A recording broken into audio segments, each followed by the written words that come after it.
Today, we are traveling to the country that made celebrating Christmas in public illegal. This is Brunei, one of the smallest countries in Southeast Asia, but also the second richest because of its huge oil reserves and natural gas production. The country is controlled by the Sultan of Brunei, who, after the passing of Queen Elizabeth, became the longest reigning monarch in the world and has been in control of the country for over 54 years. The natural resources that have been extracted from the country have made the Sultan one of the richest men in the world. And according to the Guinness Book of World Records, he lives in the world's largest residential palace. If you've ever heard of the country of Brunei before this video, it's probably not for reasons that I've already mentioned. The Sultan of Brunei drew international condemnation when he implemented Sharia law back in 2014. This allows for archaic punishments like stoning for acts of adultery and homosexuality. But if there's one thing that we've learned after traveling to over 100 countries, it's that a country's people and their government are not the same. And we believe that there are good people everywhere, but oftentimes people get a bad rap for the decision that the leadership of their countries make. So we're gonna give Brunei a chance, and for the next 36 hours, we're gonna be exploring both sides of the country, from the ultra luxurious, being one of the only 7-star hotels in the entire world, to a local village that sits above the water on stilts. This is Brunei.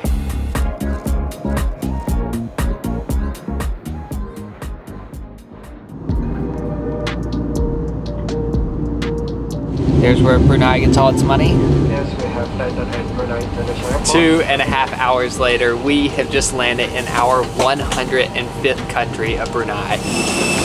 Even though we only have 36 hours here, we are going to do our best to squeeze in as much as possible. And I have not been this intrigued by a new country that we visited in a very long time. So, excited. Kind of forgot we were in a Muslim country and we were the only ones in the immigration line wearing shorts. Hello. Mr. Buchanan? That's us. Normally we just show up and we wing it getting from the airport to our hotel, but we've heard that the country of Brunei, even though it has almost 500,000 residents, has only 50 taxis. So we booked transportation with our hotel. Welcome to the Empire Brunei. Thank you so much. Wow, this is crazy. So this is what a 7-star hotel room looks like. Oh, yes. I've been sleeping on the floor the last 4 nights. It's a good bed, 7-star bed. We have this huge balcony. Someone has fluffed this. Is that what you do at 7-star hotels? Whoa, no way. I'm pulling the curtains from the bed. We have this thingy that I've never seen before. The mini bar is included. I did not mean to be that forceful with the drawer. Here we have this closet, but just wait until you see the bathroom.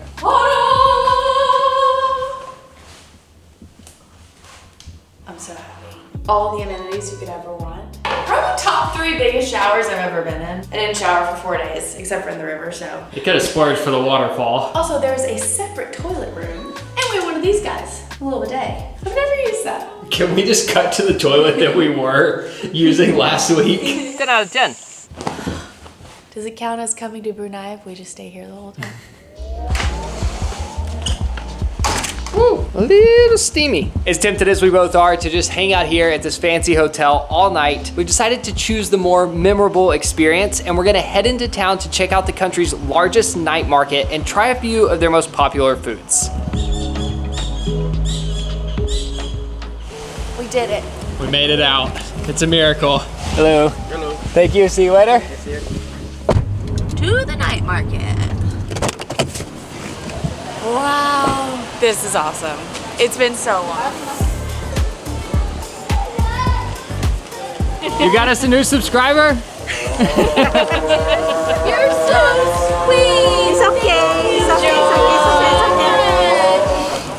We've been here for 5 seconds and I already feel like I'm gonna cry. I walked past a sign that said tofu cheese and I had to try it. So I ordered 1 serving, and this sweet, sweet local who was making it not only gave me 2 servings, but she also added in this huge thing of chicken and didn't charge us a dime. She said, welcome to Brunei, and she gave us all of it. I knew I would love these people. I just had a feeling. So she took the sticks, she reheated them on the grill, and then she painted this sauce on it. But there's also extra sauce. Okay, my first local street food in Brunei. Whoa.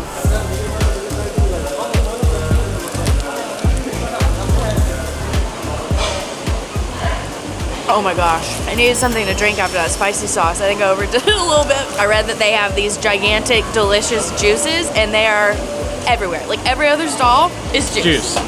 Juice. Also, juice. We're maybe like a fifth of the way through. This one is lemon with basil seeds. I don't think I've ever had basil seeds before. Extremely refreshing. Let's keep going. So we had 4 things that we were hoping to try when we came to this market, and the cheese tofu was not even one of them, so we still have a long way to go.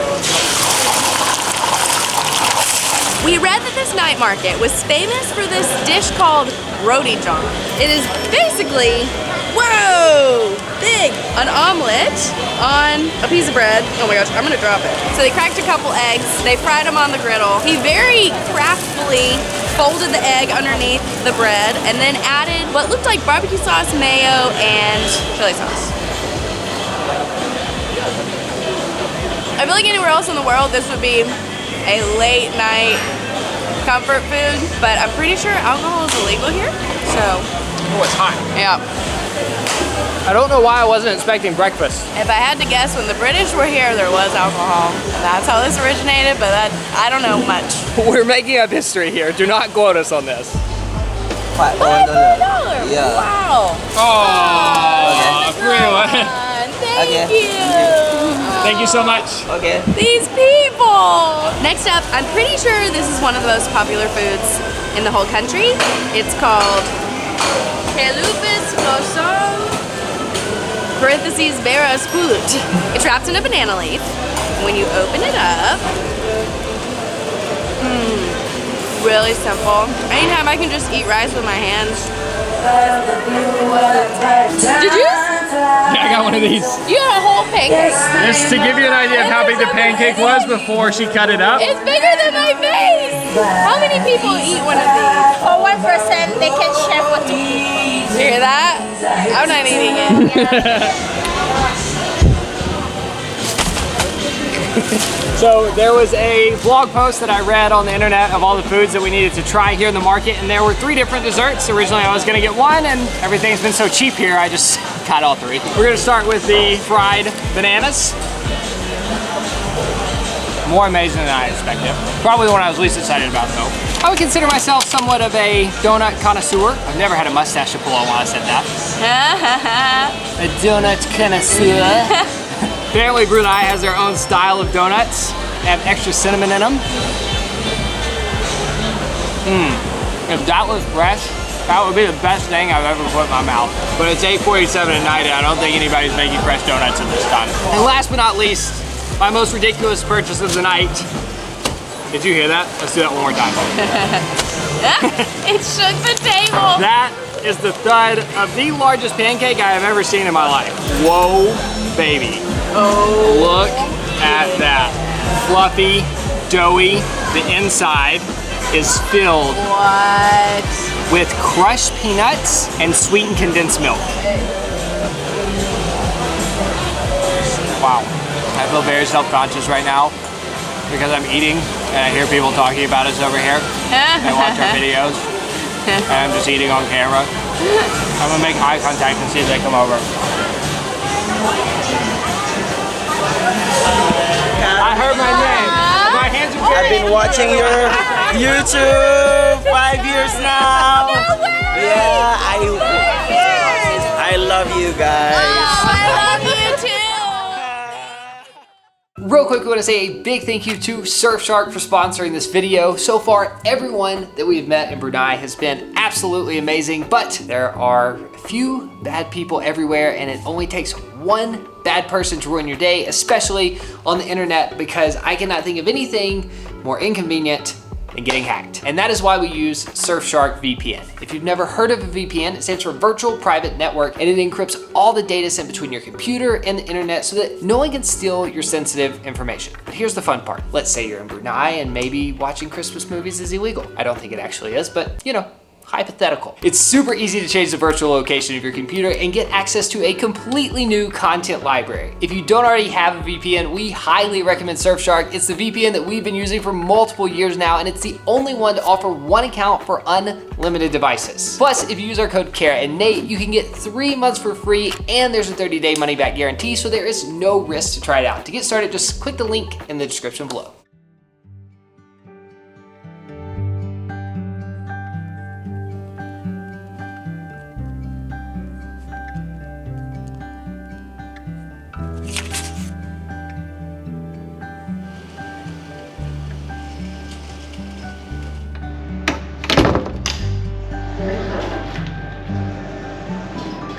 One of the weirdest things about exploring this place is it could probably hold thousands, maybe even tens of thousands of people, and it feels like we're the only ones here.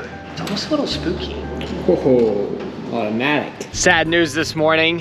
Kara has been feeling a little under the weather ever since we went and stayed with the tribe. Yesterday, we were hopeful that she was getting better. Today, she woke up feeling worse. So I'm gonna let her sleep in for a few hours this morning while I give you a tour around this massive property. But since I'm the one doing the tour, we're gonna do things a little differently. I've got my running clothes on, I've got a map, and for the next hour, we're gonna go on a running tour of this hotel before we have to check out.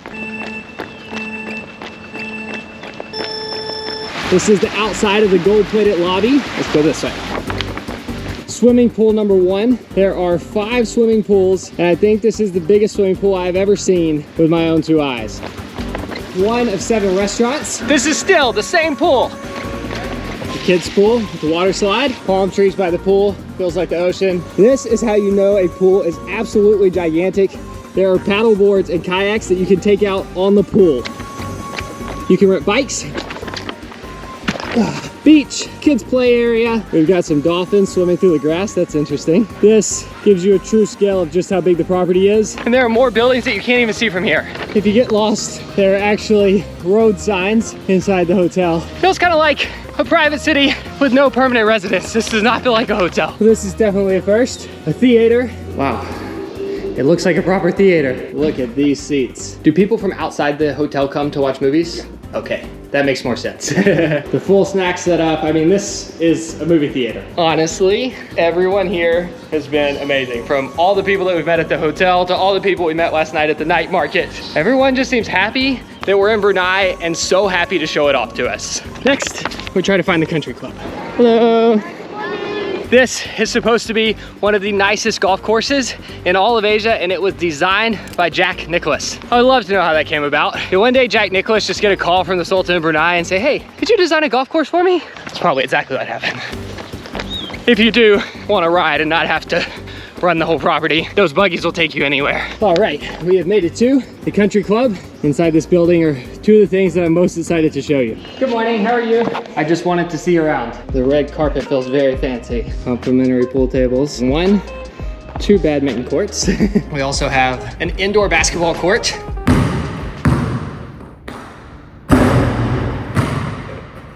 Close. Indoor swimming pool with marble floors. Or mixed gym.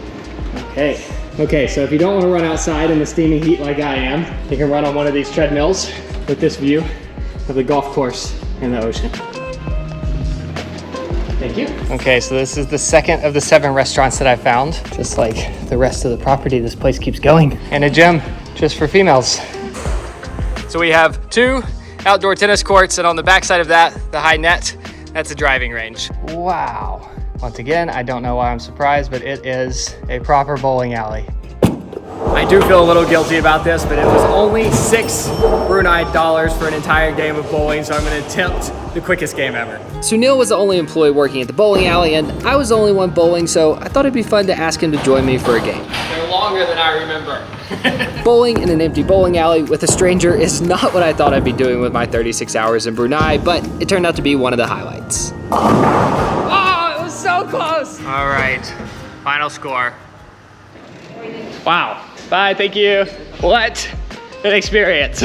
All right, tour continues. Okay, I've got one more place I wanna check out, and then I should probably head back and check on Kara. This is restaurant number 3, pool number 2. Pretty sure these are more rooms. Those villas over there, what they call the bungalows. Those are some of the nicest rooms on the property. Pool number 3. All right, there are still 2 more pools somewhere, a few more restaurants, but I think you get the picture. This feels more like an all-inclusive resort where not everything is free. Like, it's a very fancy hotel with tons of options. And for something that considers itself a 7-star hotel that you can book for under $300, I would say it's decent value. Probably worth checking out if you come to Brunei. And we are back at the building where we started. This main atrium area that is 6 stories tall and has pillars that are made from marble that they took from Italy, and that is actual gold plate. This makes it feel like a 7-star hotel.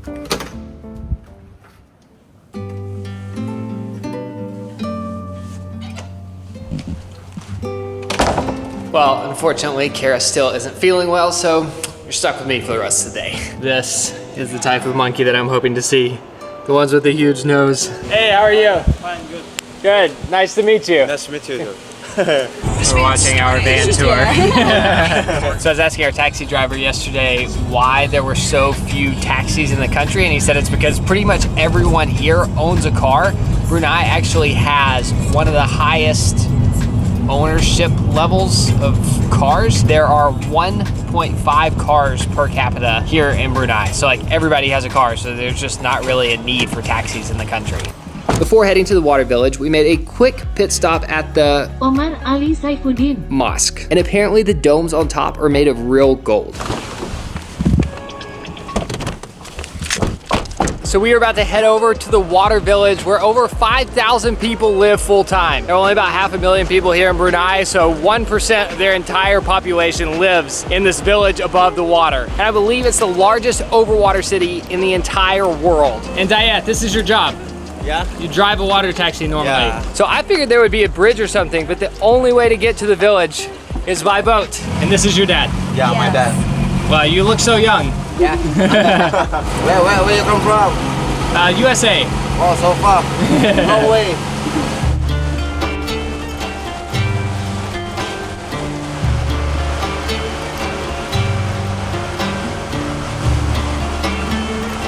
No way. Okay, we've been in the boat for less than 5 minutes and we've already spotted our first crocodile sunning itself on the beach. And it was kind of creepy how quickly it just disappeared into the brown murky water.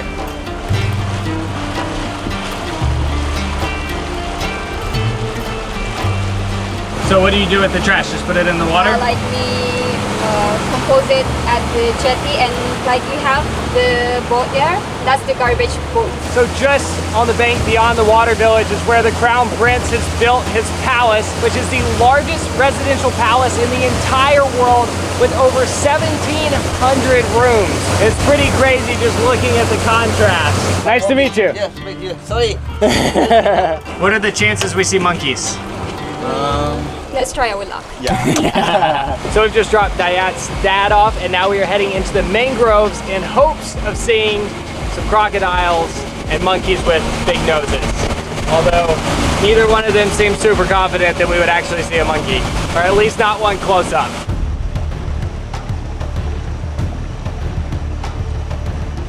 Is this where they normally hang out? Yeah. Wow, they're so sneaky. Woo! It's crazy how quickly we transitioned from the city to the jungle. Just a few minutes ago, we were at a big golden mosque in the middle of a modern city. And just a short boat ride away, it feels like we have just been transported to the middle of the jungle. Whoa. This crocodile has a crab trap and he's trying to get the crab out of the trap.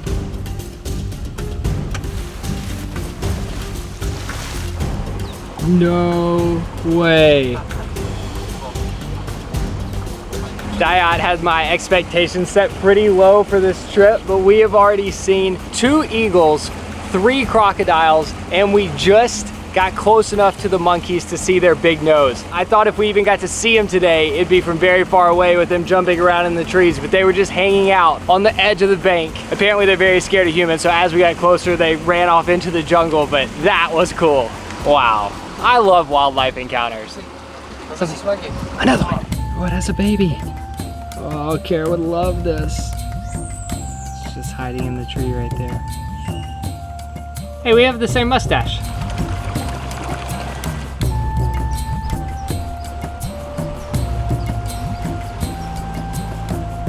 Whoa, that one's nose is huge.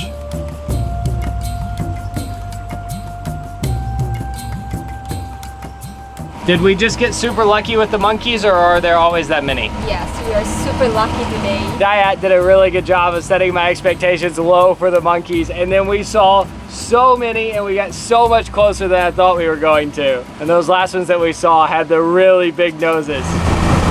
Okay, we're heading to the village now. You okay? Yeah. All right. I'll take you to see some monkeys. Yeah. Nice work. Everyone's safe and sound. I told him next we should go pick some people up and try to make some money as a water taxi. What do most of the people that live here do for work? Most of them do like water taxi driver. Some of them are working with the government. Some of them also like going fishing and they sell the fresh fish to the market. The population is declining because most of them are moving to the land. Why is that? They have like this some sort of the housing scheme. So the government will give them money to move to land? Yeah. We have high school there, the green building, fire station. Kind of rare to see a fire station with boats in it. We have police station, the mosque. Did not expect to see a monitor lizard in the middle of the village. That's incredible. I just thought the safari was over. We're home. Okay, now Dayat and Amal are taking me to their home, which they share with Dayat's parents. So you have 2 kids? Yes, I have 2 kids. And they walk around up here? Yes. Are you scared they'll fall off? No, they're used to it. Wow, this house is really big. Yeah, because his mom is running a small business. Oh, it's a restaurant as well. Yeah. So this is the living room. The one me. That's you? Yeah. Yes. My mom. Hello. You see the kitchen. This is the toilet? Yeah. Oh wow, it just goes straight down to the water. Okay, so no fish. It's pretty incredible. It's way bigger than I expected. So it's Dad's workshop, Mom's restaurant, plus 5 bedrooms and a living room for everyone to hang out. Hello. Oh, never mind. See you later. So Dayet's mom has cooked us dinner. Is that what we're calling this at 5? We've got some rice with some spicy sauce and a drumstick. So okay, the spice level. It's really spicy. No, I'm just kidding. This feels so weird eating without Kara. Normally she's the one that tries the food. And then she goes, yum.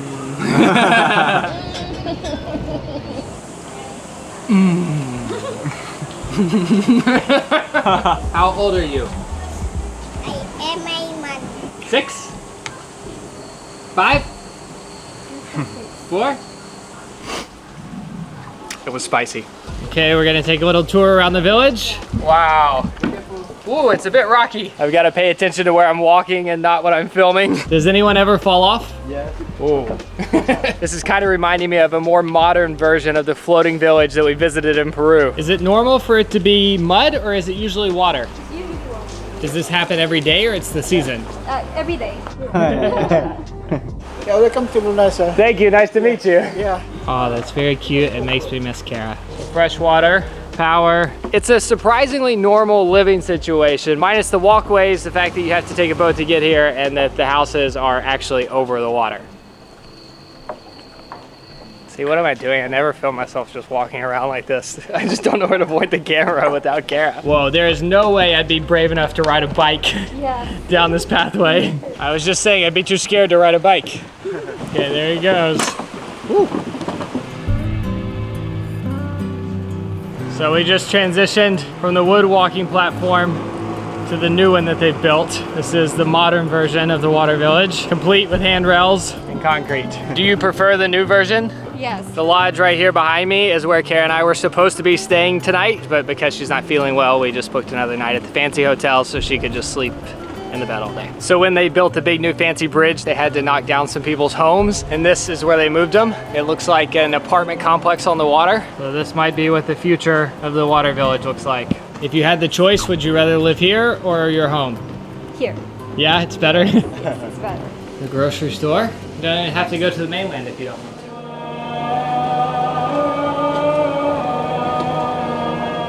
Growing up in the south of the United States, there are few things that sounded more foreign to me the first time I heard them than the call to prayer. And I've actually come to really love it just as a reminder that I'm traveling somewhere that is so different from home.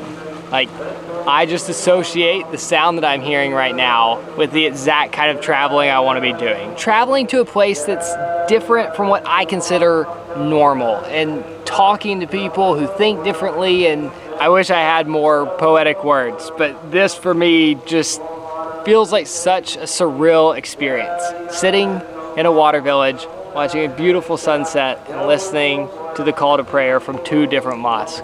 This would be a perfect moment if Kara was sitting right here.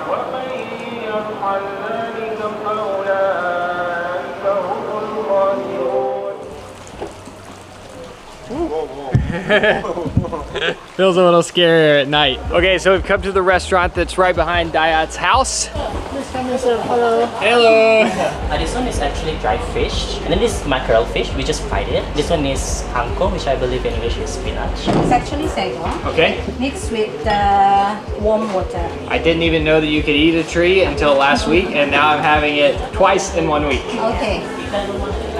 So this it? Yes. That's it. That's it. Wow, look at this. It's just turned into like a hard jelly. This is not chopstick. Okay. You can't break it. Don't break it. Don't break it. Put that here and you twist. Yeah. Put it in, twist. Twist. You dip into the sauce. And this is a durian sauce. It's a durian sauce, but be careful. It's very hot. You cannot swallow when it's really hot because it's going to Stick in my throat. This is a dangerous food. So this is the national dish of Brunei. Is that good? Try a bit. And swallow. Don't chew. Don't chew it, swallow it. Yeah. It feels so weird eating something and not chewing. So no one chews it. No. Wow, so you just swallow it whole and I can feel the warmth just going all the way down my body.